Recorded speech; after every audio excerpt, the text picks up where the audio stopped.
Bonjour, pour ce temps de l'Avent 2020, je vous propose une petite méditation sur Saint Joseph. Le pape François a annoncé que cette année sera une année dédiée à Saint Joseph pour les 150 ans de la proclamation de Joseph comme patron de l'Église. Et je voudrais présenter cet aspect de Saint Joseph rêveur.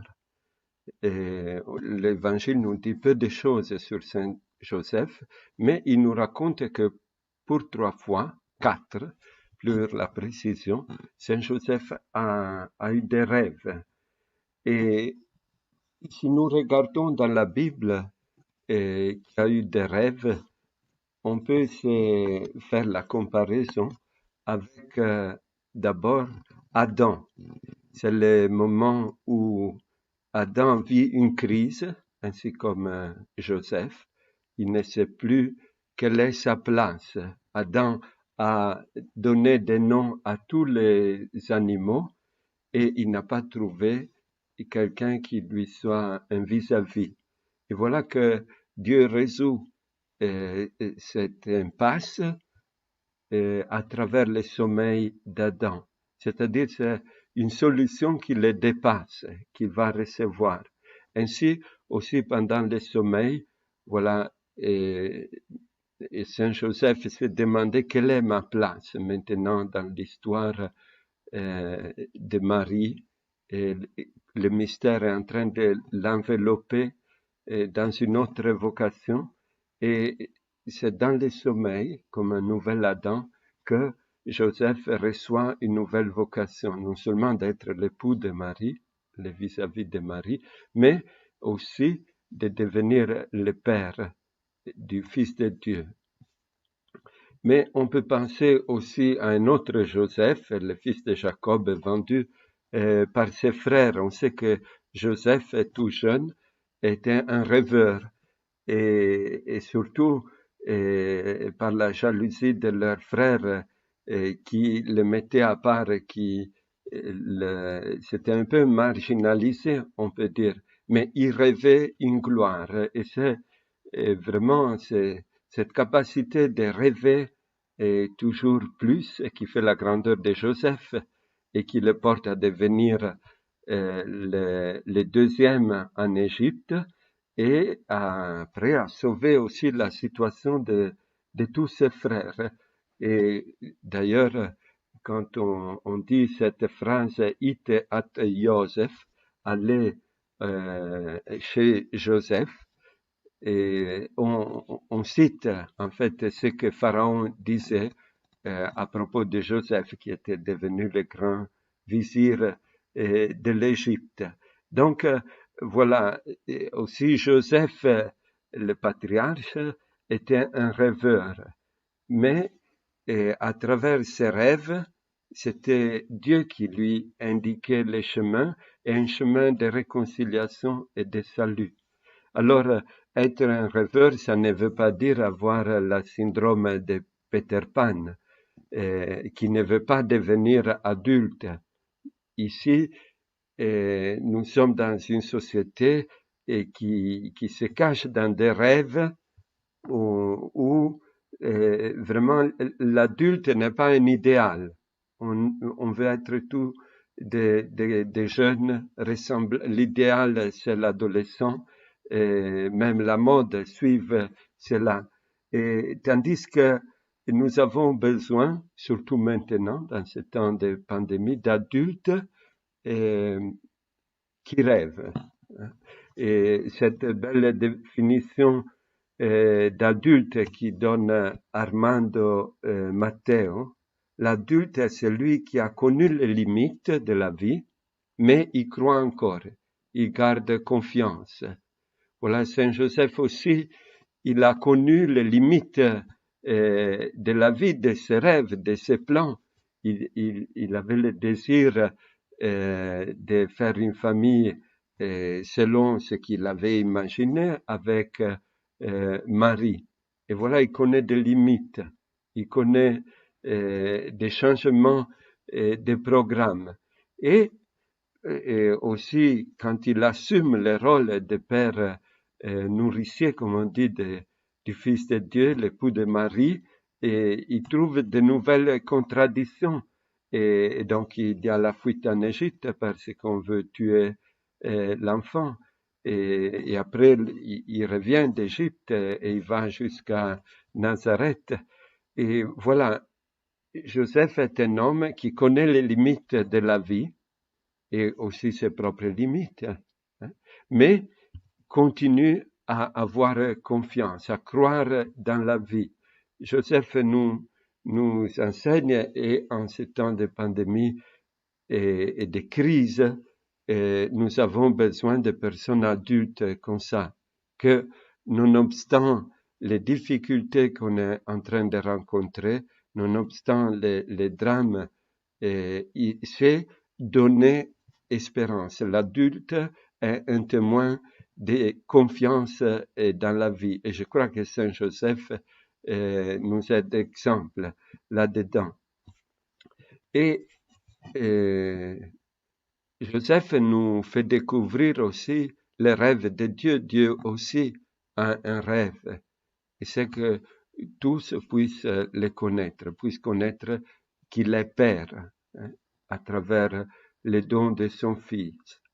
Et alors, le rêve de Joseph, c'est d'apprendre à rêver le rêve de Dieu, de seconder le rêve de Dieu, de ne pas comme enfermer l'amour de Dieu dans l'individualisme, dans l'autoréférence, dans le groupe, non?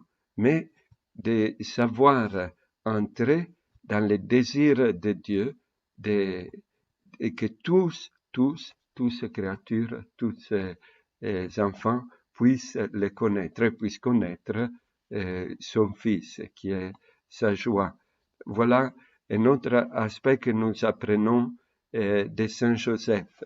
Et nous devons peut-être le demander de manière particulière en ce temps